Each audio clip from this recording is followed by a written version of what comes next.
Ding dong. Hey, Charlie Will. I know you.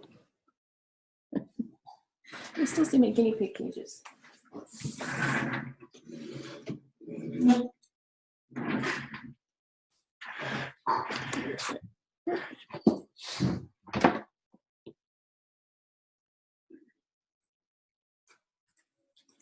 Hey, honey. Yes, I got a Charlie Will here. Who did you say that name? Was that the Charlie Will? It's the Charlie Will. Oh. He hasn't quite come on yet, but he's here.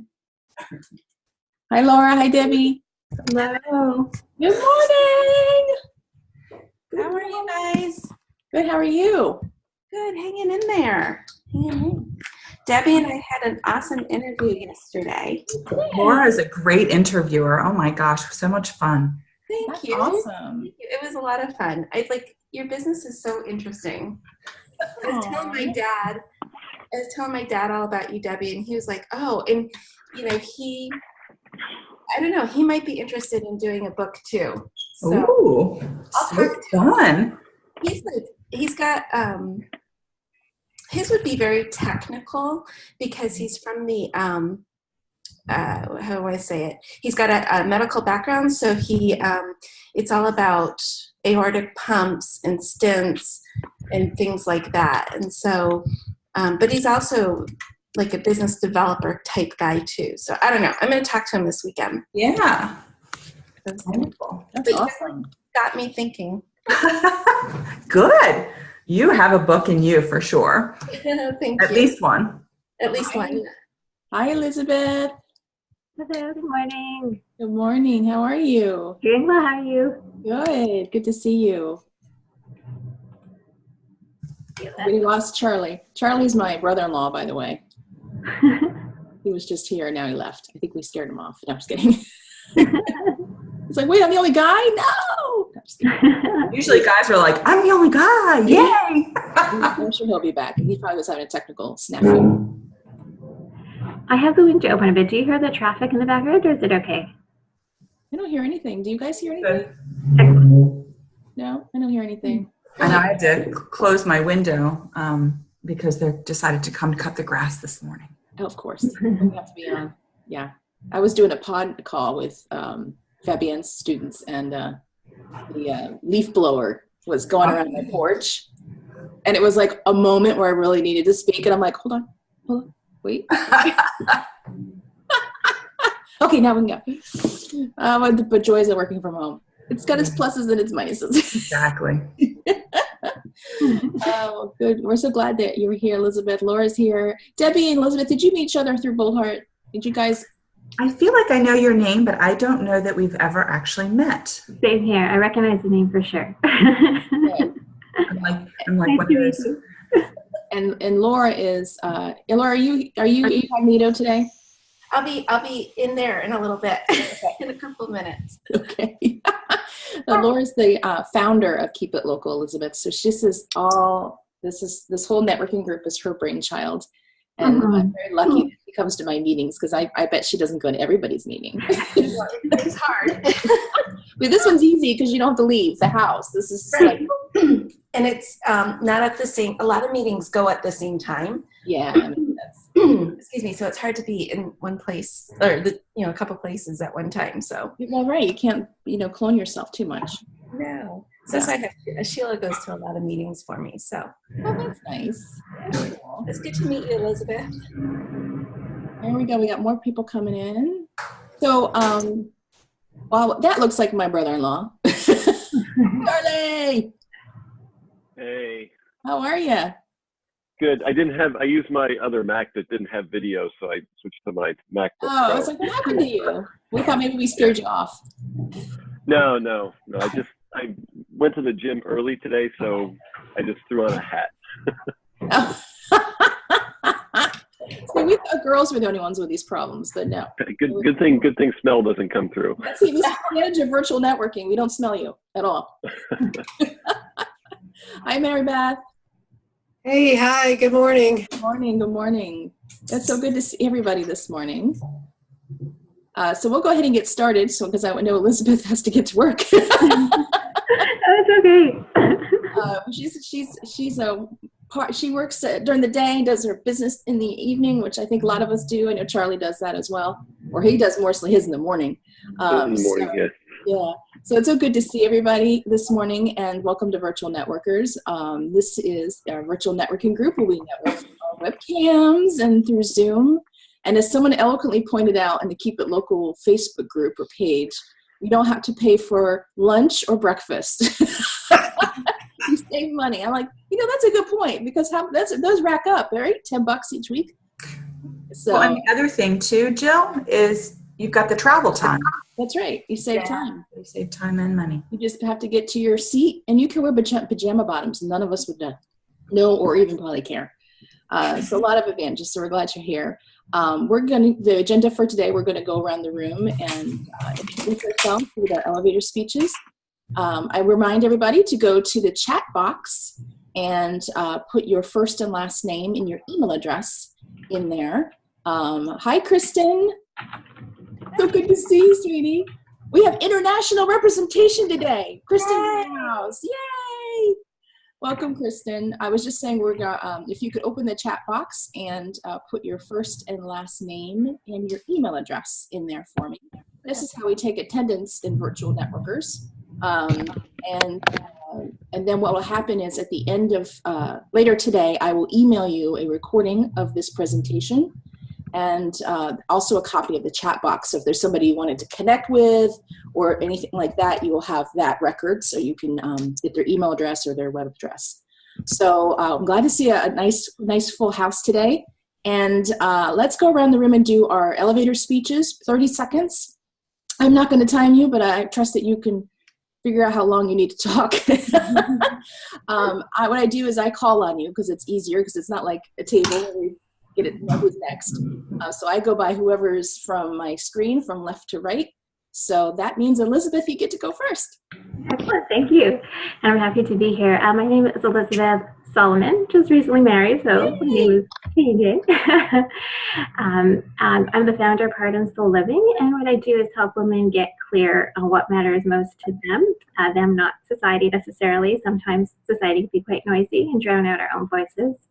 To help them get clear on what's most important to them, why it's so important to them, what are some of the blocks along the way to help them work through those, and lead the lives that they were created to lead.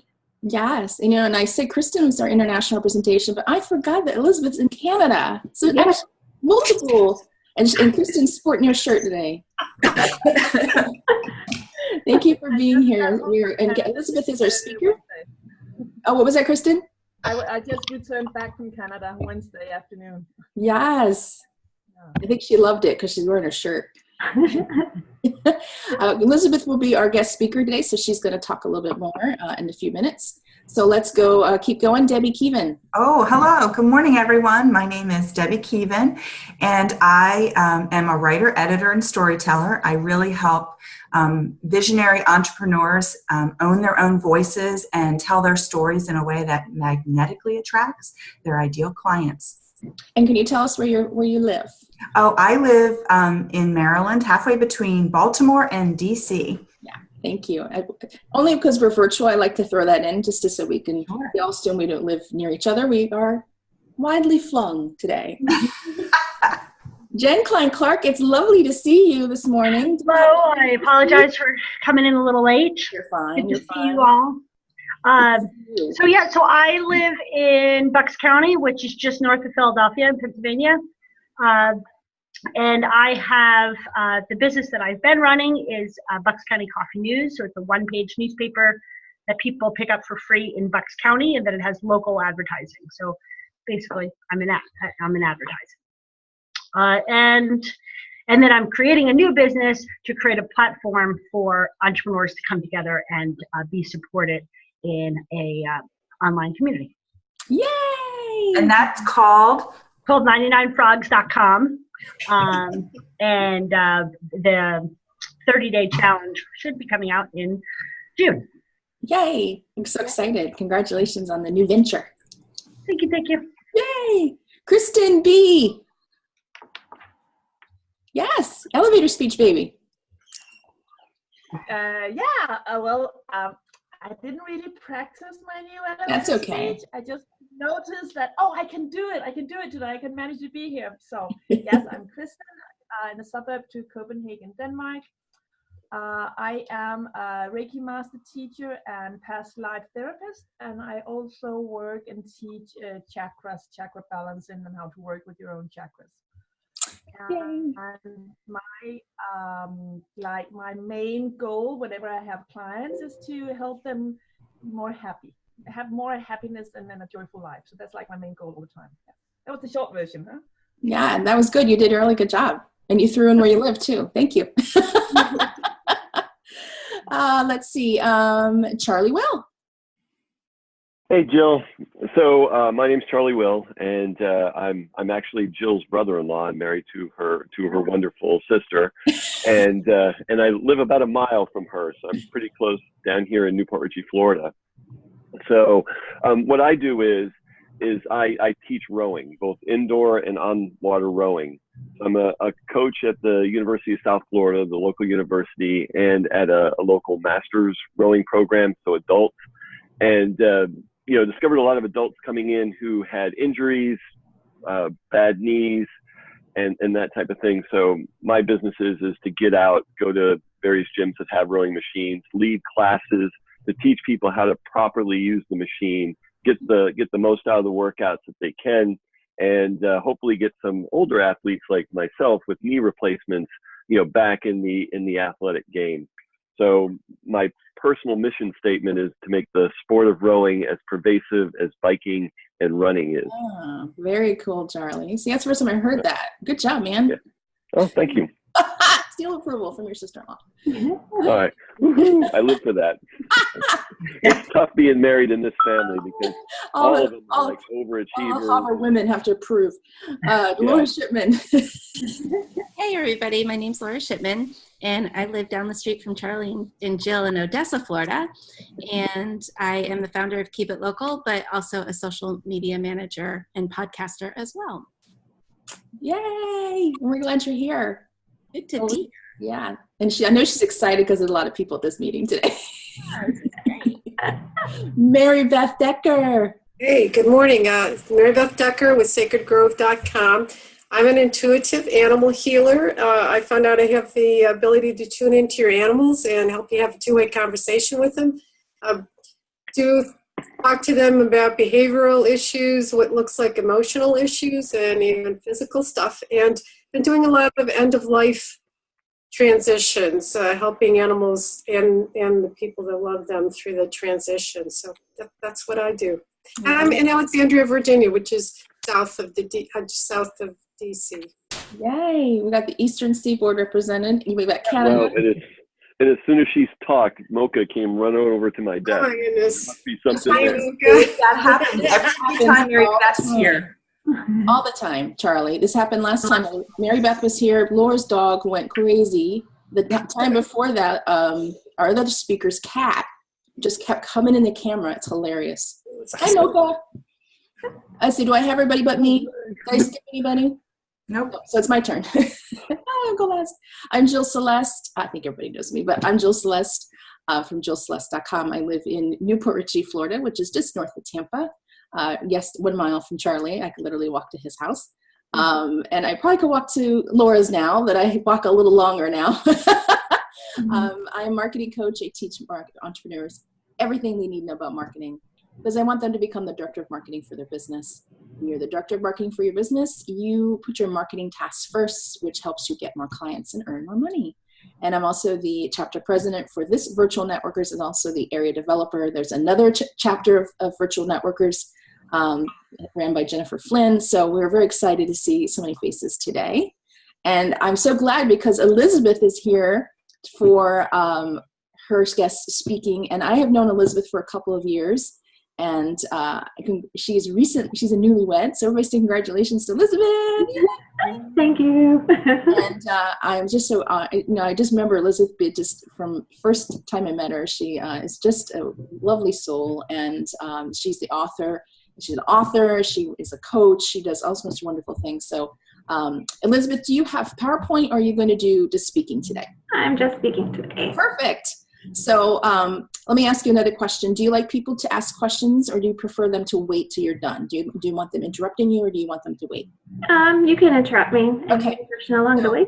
Yeah. All right, cool. Good. Some people like it like, no, do it again. I'm on a roll. So before I let Elizabeth go, just a quick reminder again, if you could open up the chat box and put your first and last name in there and your email address. That's how we do attendance. I know a lot of you have done that, but just another reminder. And Elizabeth, the floor is yours. Thank you, thank you. I decided to be a bit informal, so no PowerPoint, just talking and great. conversation. So I'm just going to give I have about 20 minutes, you said, right? Yeah, 20, 25. Yep, go ahead. Okay, so I'm just going to give a brief introduction because I feel like it really ties in with what I'll be talking about and the work that I do. My original career path was in marketing, and I eventually, which I like, which is amazing. But I was working for another organization after I finished university. And one day I just really started feeling like this is an amazing job. I work with amazing people, but something about this just doesn't feel right for me as a long-term career path. It just didn't feel like it was my job, like what I was meant to be doing long-term. And I hadn't really listened to my intuition before, or really even heard it that much before, but it got stronger and stronger for me. And eventually I was like, okay, so what can I do instead? And that was a lot harder to figure out. And my inspiration actually came from a pretty unexpected place. The movie A Walk to Remember, I'm not sure if any of you have seen it, but that's actually where my inspiration for Heart and Soul Living kind of tweaked, I guess you could say. There's a scene in that movie where the lead character, he was just about to flunk out of high school. He pulled this stunt that seriously injured a fellow student, and he got punished by having to volunteer, with quotation marks, for all these different activities that the preacher's daughter, the lead actress character, did because she wanted to. And she really inspired him to be much more than he had been on the path to do before. And she had a list of goals for herself. And she inspired him to create a list of goals for himself. And on this list, he put, go to college, go to medical school. And medical school is a pretty big ambition for a lot of people. It's a challenging thing for sure. But for him, he was really just about to flunk out of high school. So this is a major transition. And his mother failed the list. And she said, it'll take a lot of work. He's like, I can do it. Jamie has faith in me. And that, like, oh my goodness. Like, you mean like someone having faith in someone else can have such an impact on their life? It seems so intangible. It seems like you need something like hands-on, right? Or something practical, but just someone believes in someone else. And all of a sudden, the craziest of dreams, something that's so unlikely, it doesn't just become possible, it becomes probable. Because somewhere within this person is now this drive, this commitment, like someone believes in me, and all of a sudden I can do just about anything. And I've seen that and felt that in my own life, because going back even before I was working in marketing, everyone has their challenges, everyone has their issues, for lack of a better word. Challenges is probably a better word. One of mine is anxiety and obsessive compulsive disorder.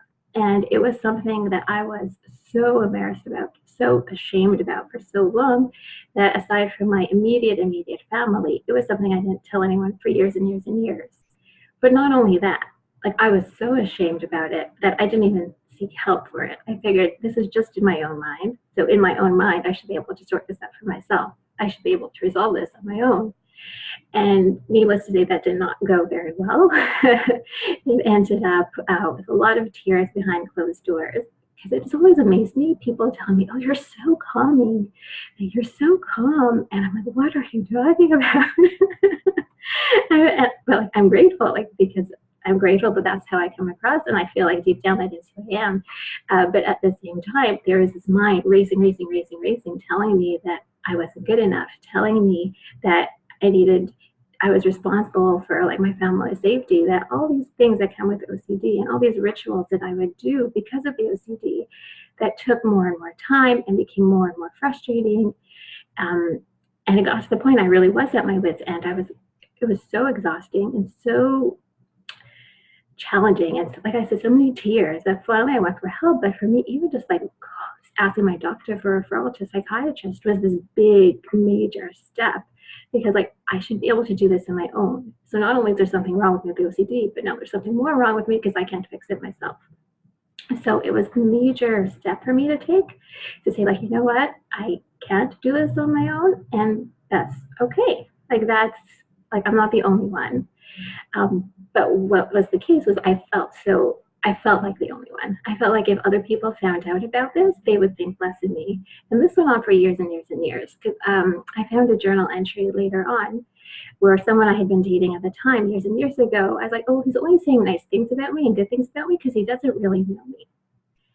And like at a job I had, people were complimenting me about the work I was doing. I was like, well, what would they think of me if they really knew me? Because somehow in my mind, the OCD became me and everything else became this like inconsequential side stuff, like this fluff, where the OCD was like my defining thing.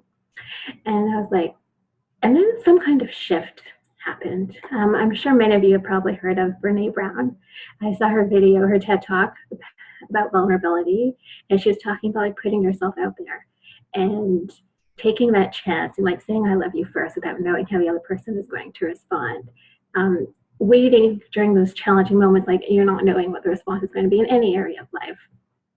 And then one day, like I had been in coaching for a bit, but I was really I was debating, like, should I talk about my OCD and anxiety? Should I not?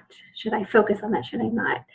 And like I said, I was really embarrassed and ashamed to talk about it. But one day, like after that talk, and a variety of things that kind of came together at the same time, and I have to say, I do not believe in coincidence. I believe that it's all orchestrated from above. And when I wrote my book, Faith Over Fear, Time to Stop Hiding and Start Living, I even saw that more clearly. Like it drove me to tears, seeing how all those moments, like the OCD, I was like there for years in my bedroom crying at night, and then going to school and then work, like the next day smiling, like how all of it was part of this plan. And I just lost my train of thought. So I decided, you know what, I'm tired of this. Like I want people to like me, like a lot of us have this, like we want to be liked, but I want people to like me for me. I didn't want them to like the illusion of me. I wanted them to know me. And then if they liked me, they liked me. And if they didn't, they didn't. And I was working with a business coach at the time. And I wrote this thing that really was initially just homework. Like, what would people think if they knew this about me and that about me? And I just wrote it. All these things, like if people knew this, if people knew that. And it was, but really it was just for me and her. But then somehow when I was writing it, I felt really, really drawn. And like I said, like my intuition over the years has really kicked into much higher gear than it used to be. I didn't used to trust my intuition at all. But then it started talking more loudly. I could not ignore it. I was writing this thing, like, you know what, I really need to share this. Like, I'm so tired of hiding, and like whatever the result will be. But I was so tired of being afraid of what would people think of me if they knew about the OCD? What would they think about me if they knew like this? Like I'm very quiet, soft-spoken, but if they knew this, like for me, what felt like the wilder side of my personality, like what would they think if they knew all of this stuff? So then I wrote this and I shared it. And I was like, you know what, I'll share it on LinkedIn because it'd be a business building thing. I'll share it on my business Facebook page. And my coach said, what about your personal Facebook page? I'm like, what? It was scary enough to like post it in a business context. But like, I'm going to post it where my cousins will see it. My high school classmates will see it. You're like, what? I'm not sure about this. But I did it. I like set it up. And then I had my right hand on the mouse to click and my hands over my eyes. It's like, okay, go. And thankfully it was received really well because like I said, for so long, I had felt so alone. And then I was sharing this so that other people would know that they weren't alone. And it wasn't necessarily only that people with OCD would feel less alone, but people with any kind of challenge like that they were embarrassed about or ashamed about was like, you know what? Like, it's okay. Like, I'm not the only one. And that really, like the movie, that article, like all these things, because when I talk about faith over fear, like if you're afraid of something but you have no interest in it, you don't like it, you don't want to do it, why would you challenge yourself past your fears? If like someone would tell me, I can't even think of an example right now, but like, you know what, like go and do this thing. And I have no interest in it. I don't like it. I'm not going to challenge myself, because challenging ourselves past our fears, it can be really, really hard. Why would we do that for something that doesn't matter to us? So the first step is really to find that thing and define it clearly as we can, like what matters to me most of all and why does it matter to me. And I know like some of you might recognize this from Fabienne's program. I remember a number of years ago, I was attending her mindset retreat virtually, and one of the exercises she gave was to write a letter to yourself dated 3 years in the future, but writing it in the present, like it's already come to pass. And getting really, really clear on the type of life we want to lead. Defining it as well as we can, like what does it look like, what does it sound like, what does it smell like, what do we see when we look out the window, like really in as much detail as we can, like right, to get clear on what we really, really want and what we really, really want. Because sometimes it's really easy for people, you know, like I went to business school for university, and all this, like it becomes almost automatic. Like you see the types of companies they bring in, the type of career paths that people have, and all of a sudden you find yourself pursuing this like career in this big corporation, even if that's really not what you want, that's not really you. And it's really easy to get caught up in that. And even now, even though I know that my purpose is more this type of work, whether I'm not doing it full time right now, but even just in my conversations, the type of things I post on Facebook, like I know this is my why. But a number of years ago, I saw one of my university classmates on LinkedIn, and she's director of this, and someone else is vice president of that. And I had no interest to do that. But just seeing those words, like, I could have been a director in theory. I could have been a vice president in theory. I had no interest in it, but even just seeing those titles of people that I know from universities, like, it's very tricky because it's very, like, I found that part of me was like, ooh, it's like, no, that's not what I want, but I'm still drawn to it. And that's just one small example. That's just seeing someone's post on LinkedIn. When it's your friend telling you what you should want, and society telling you what you should want, like what your measures of success should be. I should want the corner office. I should want the 6-figure salary. I should want to work in this type of environment, blah, blah, blah, blah, blah. And if you hear that over and over, day in and day out, it's very easy. It's like, well, maybe they're right. Maybe that's what I should want. Maybe that's what's realistic. Maybe this is some pipe dream. Maybe. And it's so easy to get swept up in that. And like when you watch TV or you go online and you browse through Facebook and you see all these things that people are posting, there's some amazing things that, like, don't get me wrong. But at the same time, it's not necessarily stuff that's really related to what I want or what you want, like really, really at our core. So the first step when I'm talking about faith over fear is like, what do I want? What do you want? What matters to you most of all? And how would you measure success? Because success in society's terms isn't necessarily, and likely isn't, success in your terms. And it can be very easy, like I said, to get caught up in trying to pursue society's definition of success, only to realize when you're like, oh my goodness, I feel so empty. I feel like all this time has been wasted because I've been pursuing this thing that I never really wanted in the first place. And on a bit of a side note to that, I'm going to say, like, none of it's ever wasted because there's lots of opportunity for learning and people you connect with along the way. So I don't want to say it's a waste of time. Just really try to get clear what matters most to you so that you can spend most of your time and energy and effort working down that path. So even if we get really clear on what matters to us, it doesn't mean that we're not afraid of it. It doesn't mean that there aren't fears that come up along the way. And that happens, like, even if we're like on that road and something we really, really, really, really want, there's fear. Like we said, like, to make it a bit more personal for a moment, like I recently got married. Does that mean, like, to someone that I love tremendously and who thinks God loves me tremendous, does that mean there was no fear along the way? Like, getting married, major transition. And, you know, like working in a business, like major transition, putting yourself out there. Like yesterday was so bizarre because I had on Facebook there, you know, it has like on this day reminder stuff he posted in the past. And I posted something about how I've sabotaged myself along the way in this business building path because it's trying to be true to myself, true to my values, live in integrity. And at the same time, like in the coaching world, we're taught no judgment, like everyone is like the master themselves, but that doesn't mean that what they're going to decide lines up with what I believe. So like, how do I reconcile that? And I shared it, and I figured, you know, like I'd received positive feedback about it in the past. And then yesterday, for some reason, this person I don't know is like, Fumi, you don't sound qualified to coach anyone about anything. I'm like, where did that even come from? I don't even know this person. I was like, whoa. So even like after a number of years of putting myself out there and sharing these things, like someone is gonna post like that. So there's all these fears that could come up, and it's very easy to get caught up in them and let that just totally push us aside. But if it, like I said, that's why the first step is so important, because if you're clear on what you want and it really, really matters to you, you're willing to say, okay, like this person's going to make that kind of comment. Someone else is going to call me crazy. Someone else is going to say, like in the dating world, like, well, you know, like you're in your 30s now, so you should just like be more open-minded. It's like, no, but I know that that kind of approach is like, yeah, I should be flexible, but not cast aside what matters most to me. But when people will repeat those messages to you over and over, and we repeat those messages to ourselves, sometimes it can be really hard to take those steps forward. And sometimes we're afraid of failure, afraid of rejection. Those are two, I think, pretty common ones. I found for me, though, one of the bigger fears actually is fear of success, because I'm afraid, like, who am I?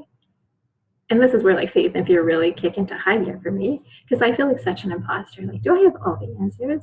Do I have it all sorted out? Do I always live with faith over fear? Do I never give into fear? No. I try my best. I try to grow in it. But like, if I'm not 100% perfect as a representation of faith over fear, does that mean I should never talk about it? Does that mean I should never try to help other people live that way more often? So I think like there's two parts to that. One is like identifying those fears. Like for me, it really became clear it's more fear of success than a fear of failure for me personally. But for each person, that's going to be a little bit different. So when you have those moments where you're tempted to go forward, but you feel that inner resistance, sometimes it's going to be your intuition telling you that it's not the right thing to do, at least for right now. But sometimes it's really just going to be a fear. And one way that I've heard and that I felt in myself as well, there's a movie I saw a number of years ago, and the two lead characters kissed, and someone asked, did you feel moths or butterflies? So, and really that's such a perfect representation, because like sometimes something is scary, but it's really exciting at the same time. And it's that like that anticipation, that excitement of butterflies. And sometimes it's just like a knot of dread in your stomach.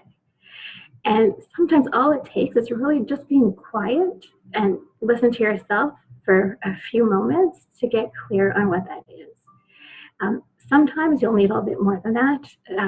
So maybe journaling for at least 15 minutes. Just keep writing. Even if you're saying like my hand hurts, it's hot outside, just keep writing for about 15, 20 minutes to really get deep within. And sometimes you'll get your answer that way.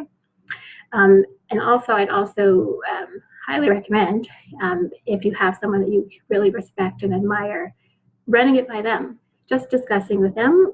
Sometimes it'll be for their insight, but sometimes it's just to hear yourself talk about it. And sometimes in your talking about it, even if the other person really is just listening with and they're not saying anything else. Sometimes that's all you need, just talking it out loud to process those emotions, to see, is this something I'm scared of but I'm excited about, or something I'm scared of and it's like I should just go miles away from it because it's not for me. And also, another way to really try to get clear on what you're really afraid of, not just like the surface, I'm afraid of this, but like really what's at the core. It's like, I'm afraid of posting this on Facebook. Like, what are you afraid of? Like, it's like, so what? What are you afraid of? And just keep probing down. Well, someone might say something I don't like. So what? So what if someone says something you don't like? If someone, like yesterday, calls me a phony, so what? Well, then I feel like I'm an imposter. So what? And just keep probing deeper until you feel within that you're at the real core fear. And then you could work with that. Like, how likely is this to happen? Or how true is this when I see it in black and white in front of me, like on paper in front of me? How likely is this fear to actually come about? And one more thing, because I'm just looking at the time and I see that I probably just have a couple minutes. One thing I wanted to be sure to talk about as well is how the way we think affects what we see in the opportunities that we pursue. Because sometimes we feel like it has to be all or nothing, now or never. And we put a lot of pressure on ourselves, like that it has to be perfect or that it has to be right now, but it doesn't. It could be a step-by-step process. Like I was talking about someone about this the other day, and I really feel like I was talking more to myself. Sometimes we want to see the whole path in front of us. We want to know that it's going to go well. We want to be in complete control. And only then will we take that first step. In reality, that almost never happens. In reality, you see maybe like the first step, the first or second step, and then it's kind of learning as you go, course correcting as you go, and just making those choices as you go. So it's really like, are you looking at it from an all or nothing, now or never perspective?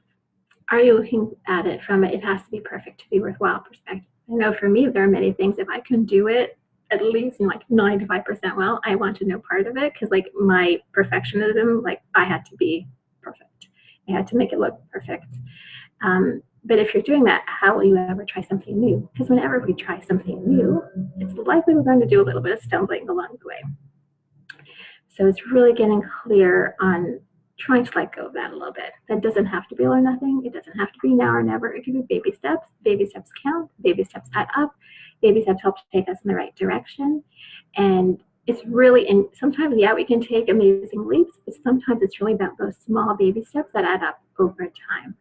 And not only do they add up externally, but they also add up internally about how we see ourselves. Because every time we do the thing that scares us, every time we take that one step forward, it feeds our self-esteem and our self-confidence. And then we feel more comfortable taking that next step.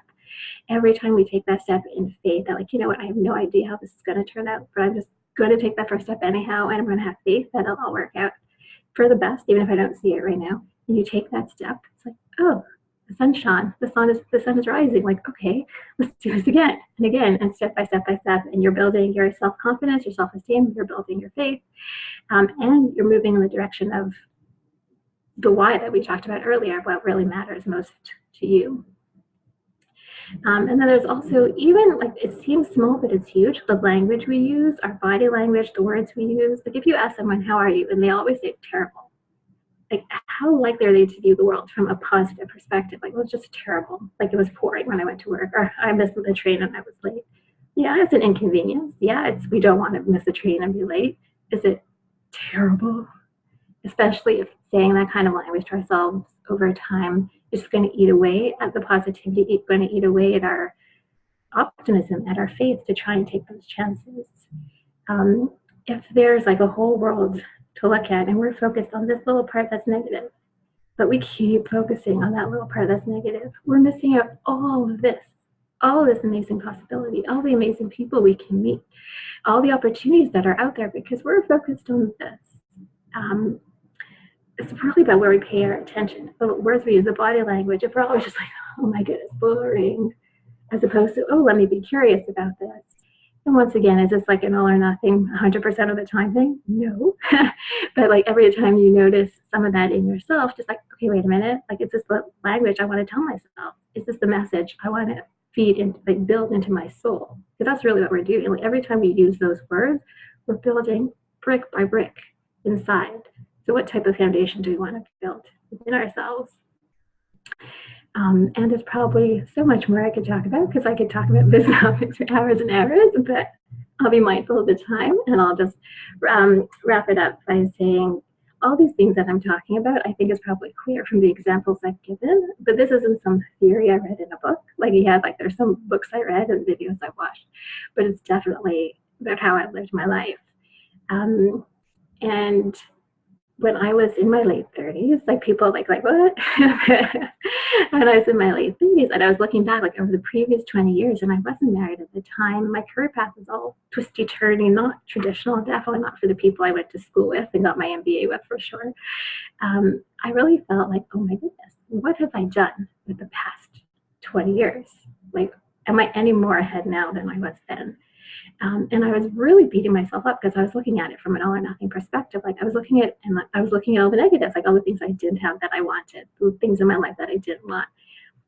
And then something started changing in me. I guess it's probably one of those things like baby steps added up over time. And then especially when I wrote that book, Faith Over Fear, and I saw how all those pieces that at one moment just felt like a pang in my heart and a waste of time. It's like, oh my goodness, none of it was a waste of time. Like, I didn't necessarily see it at the time, and I still didn't have 100% of the picture, but seeing how all those pieces built on themselves and brought me to where I was at that moment, and how they all had a purpose and how they all mattered. And like all the tears behind closed doors, all the fears that I gave into, and all the fears that I overcame, and all the baby steps in overcoming those fears. It wasn't like an overnight thing for sure. It's still not. It's an ongoing, lifelong process. But it took me getting really clear on the type of life I want to lead. Like, my measure of success, one of my biggest measures is, am I able to look myself in the mirror? Like, it may not be the biggest salary. It may not be the fanciest job. It may not be anything that anyone else would say, oh, that's amazing. Sometimes it is, sometimes it isn't. But can I look myself in the mirror knowing that I did my best? Whatever the response was, I did my best. Where I stumbled, I'm trying to learn along the way. Am I living with honesty and integrity as best I can? As, like I said, none of this is 100%, but doing the best we can. So everything I've talked about till now is the lessons that I've learned in my life, sometimes with tears, sometimes with laughter. It's like a very personal journey for me, and I wish you all incredible success in finding that faith over fear in your journeys in your lives from this point forward, and seeing all the amazingness of your lives to this point as well. It all baby steps building on itself. Yeah, oh, that was so, Elizabeth, that was great. Thank you. And first of all, I thought you were like 32 years old. 40. 40? I'll have what you're having. Holy shit. Sorry. Oh, that was great. You know, I was taking some notes. And one of the things that kind of struck me was, what would people think if they knew? Mm-hmm. Yeah, that was a big one. And then, of course, the Fabienne exercise, write a letter to yourself 3 years in the future, but in the present tense. I think that's such a great exercise, one that I've done before, but probably need to do it again. Same here. And how do you define success, not how society defines success, which that's a big one for me too. So just thank you for some nuggets for me to consider. You're welcome. Amazing. Any questions? You can unmute yourselves now. I've unmuted myself, and I don't know if you can hear. Emma is snoring like crazy, so I apologize if you hear Basset Hound. I don't hear anything. I say that and she stopped. Oh no, there she goes. So any questions for Elizabeth? What was your big takeaway? For me, a big takeaway is the definition of success. And I struggle with that because what my definition of success is, I'm very clear about, but my family doesn't define it the same way. And it's interesting, the more that I surround myself with like-minded, upwardly mobile, fabulous women and highly evolved men, the more I realize that my definition, like I settle into my definition, and it feels better. But I know that when I go into my family, I almost have to armor up. I understand that. That's an interesting thing. So how many of you face fears? All the time, right? Yeah. Charlie, I know you came here because you mentioned you have having some fear with your journey.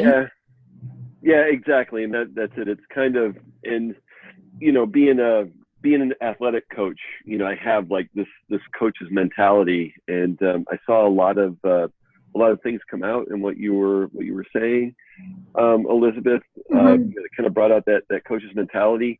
One of my mentors, a fellow by the name of John Campagna, always said that the whole idea of baby steps and time equals success is actually kind of BS. And not to say like what you're saying is wrong, but he was saying that the baby steps have to be incremental and measurable, and to be able to move on. And he said that his idea was you have to have your incremental improvements at 4%.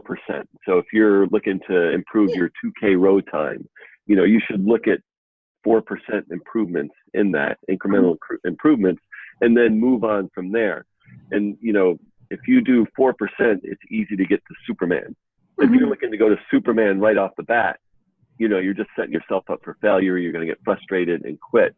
But if you make those increments measurable and achievable, you know, you can get to that Superman in those 4% increments. So yeah, saw a lot of that in there. Also to the overall fear, and for me, I mean, pardon my French, but it's fear of sucking. And you know, and it's like to give it your all, and then not be successful. You know, that's pretty debilitating sometimes.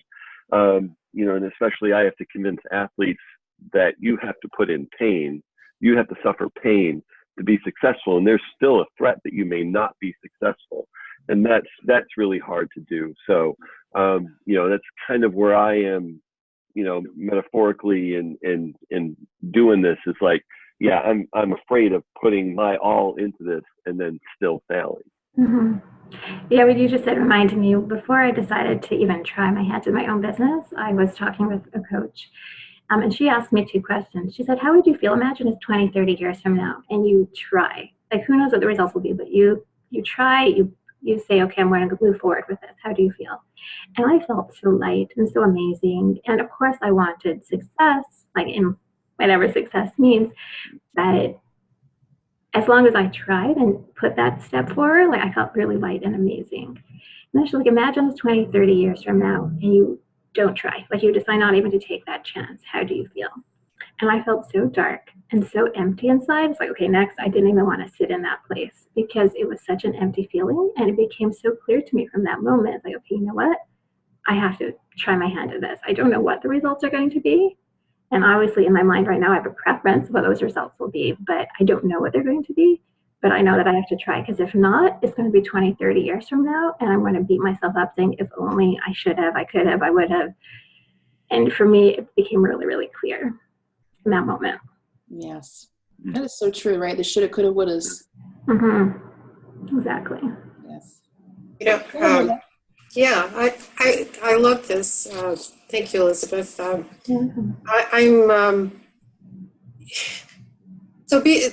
well, we're going there. So being a recovered alcoholic at a young age, using alcohol liquid courage was really a good description of my use.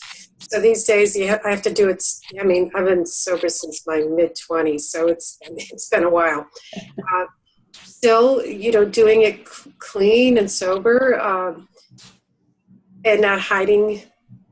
I stood up and did a presentation a couple months ago on Your Intuitive Dogs, and the executive director was there. She was not supportive. She was actually one of the hecklers. Oh my God. And I watched a couple people walk out during my presentation, and yet, you know, I say yes to the opportunities. And in the end, the questions of the people who stayed and the connections that I made with them and helped them make with their animals, I'm like, oh, you know, just do it with good heart, good intentions, and stay the course. And still, we find something good in it, even over watching those things that would have devastated me to the point that you'd never see my face again. You know? I believe somebody did that to you. It was punch him in the nose. Quite awful. But you know, on the other hand, the people that stuck around and the questions that were asked and the love they had for their animals made up for it. Yeah, it makes sense. Mm-hmm. So yeah, I'm there with you. Thank you. I have some comments. If go ahead. Yeah. Well, thank you for your message, Elizabeth. I was thinking along the way of my own path with this fighting the fear and just going out and yes, it's okay for me to do this. And one of the issues I had was like I would have a fear of trying to like publish a new project or something like this, because what if nobody reacts to it, and then everybody who looks at this will know that nobody reacts to this, and this is so stupid because the others won't know actually, right? They will still be looking at the proposal. But that took me quite a while to get into that mind. Well, it doesn't matter as long as you're out there. And then at this conference I just returned from, we spent a whole day talking or learning about kindness. it was a Reiki Alliance conference, and there was a teacher, a Buddhist nun who came. She used to be a Reiki master teacher, and then she converted to Buddhism and is now a nun, like full-time nun. And she came and held this whole day workshop about kindness, about how we can be more kind to each other, and it was so beautiful. And the essence is that what I wanted to share with you is that as long as we remember to act out of love and kindness and not out of fear, we will be so much better at what we do. Because if we put it made me think, so if I may put out like a new program on Facebook, I want to sell this online show, as I still know I had some difficulties occasionally. If I put that out of fear of not making money, like, oh, I have to do this, I have to sell this to make more money or to survive, and I can go on vacation with my kids. It's the wrong, it's the wrong energy, it's the wrong message, and it will look differently than if I put it out there out of love, out of my willingness to share my knowledge with people who need this. And I'm quite sure that makes a big difference in the way we promote ourselves and promote our businesses. Do we do it out of fear of not having enough, or out of love of sharing our abilities? Ding, ding, ding, ding. Says the marketing coach. So true, Kristen. So true. Any other thoughts, Elizabeth?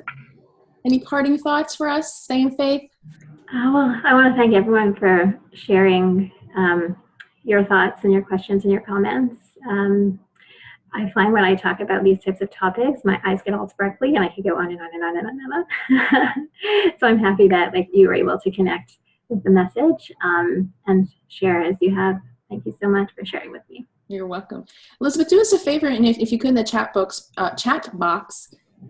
put your web address, and also if I know you have a book called Faith Over Fear, which I think maybe some of us would be interested in reading if this topic is resonating for you. Is it on Amazon? Yes, it is. Okay, if you want to just put that information in the chat box for us, that'd be great too. Excellent. I'll do that right now. Yay. So thank you for that. It was it was an excellent presentation. I hope you do that more, Elizabeth, with other groups, because that was really, really good. Thank you. Me too. Thank you so much. So the next thing we do in Virtual Networkers is we go around the Zoom room and we share announcements. So for those of you who are unfamiliar with this is your opportunity to ask for a referral, or if you've got something you're promoting or something you want to make people aware of, or anything, it's your ask. You can do it. It's optional. You don't have to do it either. But if you have something you'd like to share with us, you can also use the chat box to share links. So if you've got a program or a Facebook group or a podcast, you're welcome to link to it in the chat box. And remember, everybody gets a copy of it in the replay email. So I'm going to start the opposite direction. So that means, Laura, you get to go first. Well, next Friday, we have something really cool that's going to happen here. We're going to do a Keep It Local Mega Mixer and orientation, and Jill's going to host it, which is great. So we're going to be it's going to be different bat time, different bat channel, really. Yeah. And so we're going to start at 10 o'clock, and we're going to go till 11:30, right? Yes. And we're going to be open to everyone and anyone who wants to come. They can come learn about Keep It Local, the benefits, and how you can really grow your business through the Keep It Local organization and the tools that we provide for you. We encourage that you invite friends, because we're going to have a special presentation by Jennifer Flynn, who's going to tell us all about getting that desired yes that we want in our business. And I'm really excited to hear her speak and to see the value that she's going to provide for everybody here. And then we're also going to have lots of bonuses and raffles and things like that, where giveaways, it's going to be really good. So I think anything that can help your business will probably happen at this presentation next Friday at 10 o'clock. So please, invite your friends, come and learn something from Jennifer. Sheila Neisler will be here, who is our Chief Marketing Officer for Keep It Local. And I think she even has a giveaway. So great stuff. I'll have a giveaway for social media. I'll have a giveaway. Yeah, so it's going to be good stuff. And then just another quick thing. I interviewed Debbie Keevan yesterday for my podcast, and I'm going to throw that up live, I think, on Monday. So, yeah. So I'm going to, I'll put the link in there so you guys can hear what Debbie has to say. It usually goes live around 5 a.m. And I'll put that in. And that's all I have unless, Jill, you want to add anything else to our event next Friday? What I'll do for logistics is when I email you the replay link, I'll put all that information in there, including the special Zoom link. It's going to be a different Zoom link than the one we're using today, because I'm also going to be broadcasting this meeting through Facebook. So just to kind of, yeah, so make sure you brush your teeth that day, because comb your hair. You don't have to wear deodorant. We won't know the difference, but you may want to brush your teeth. So what we brought, because I really want to get a lot of people's eyeballs and ears on this program. I'm very biased, but I think Virtual Networkers is really awesome for a lot of different types of entrepreneurs. So I'll include all of that information in that email, so you can put that in your calendar. And just a side note, I know that this virtual networking thing is just fairly new this year for Keep It Local, but I've heard about successes and experienced my own successes through meeting people outside of my own, I guess, radius of Tampa Bay, and it's been great. It's built my business. So yay! Yeah, so it's been really good. So I've gotten a client already from this, so hey, I can't complain. Yeah. Yeah, very cool. Jen Klein Clark, anything for us today? Nothing. Well, we're glad you're here nonetheless. Yep, yeah, not yet. I will soon. Yeah, I can't wait to hear more about it. We're talking on Monday, so I'm gonna get some good scoop. Kristen, any programs, any chakras, anything going on there for us? Yeah, plenty, but it's all in Danish. But I'm planning that I have to do it now. Spend that eight days with international Reiki masters, and so I have to start translating that chakra program now. And I think that's what I'm going to spend the next couple of weeks on, so I have the program ready when all start on their summer vacations. And then I would love to have it shared in the group because it's going to be in English, right? So, and online. Awesome. Yes. Kristen, maybe you can be a guest speaker for us if you'd like, and then you can introduce your program.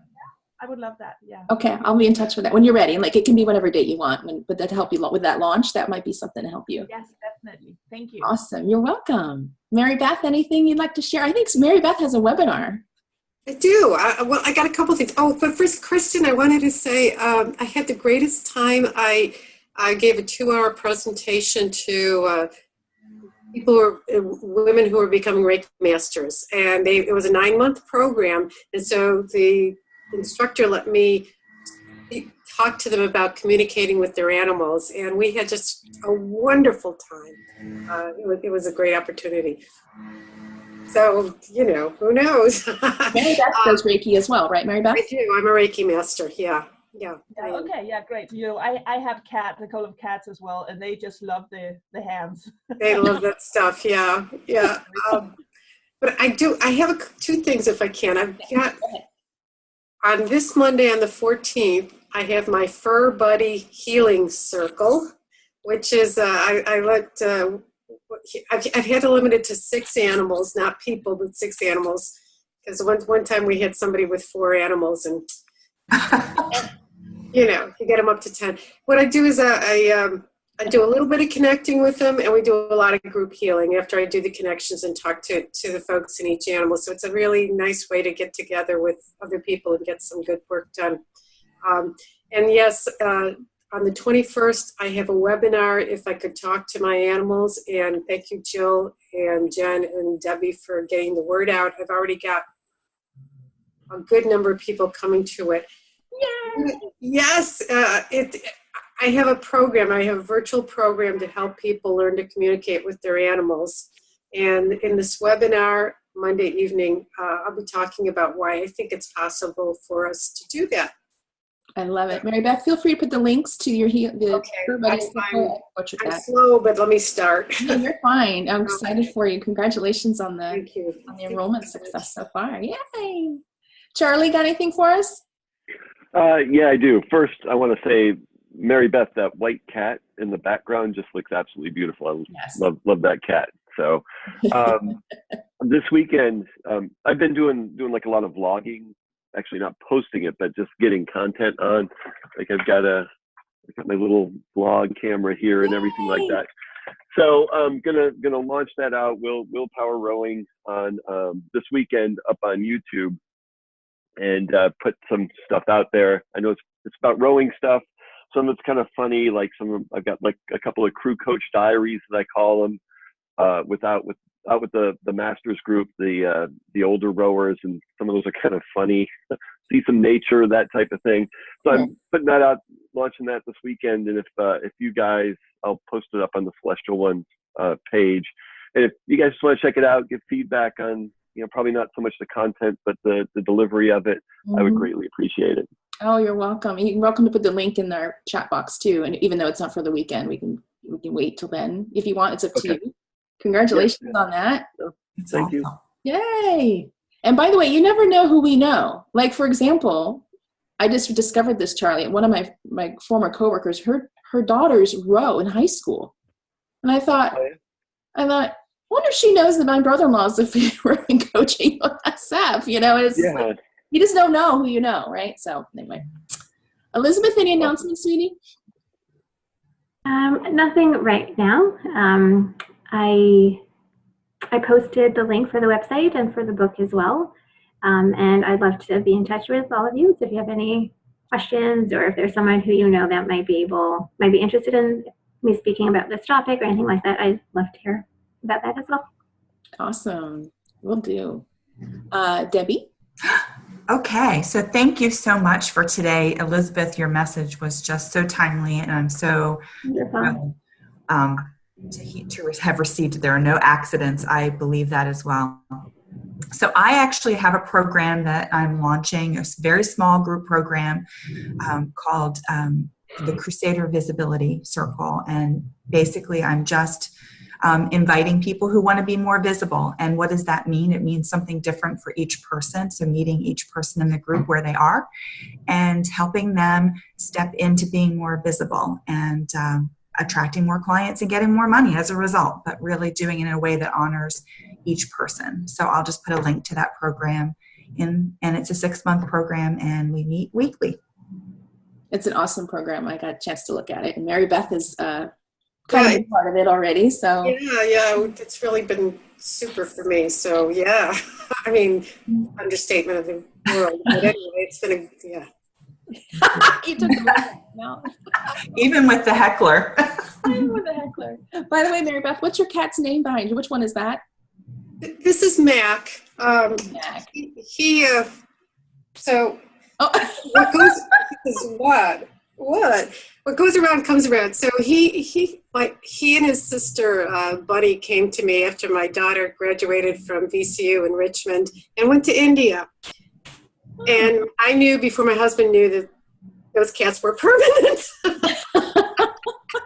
But what's really funny is when I was in the Navy, I was in Puerto Rico and I got a little dog, Pee-wee, and my next duty station was Japan. So my parents got the dog. And so I'm like, okay, Mom and Dad, yeah, I paid it back. Paid it forward, paid it back. Paid it back, paid it forward, yeah.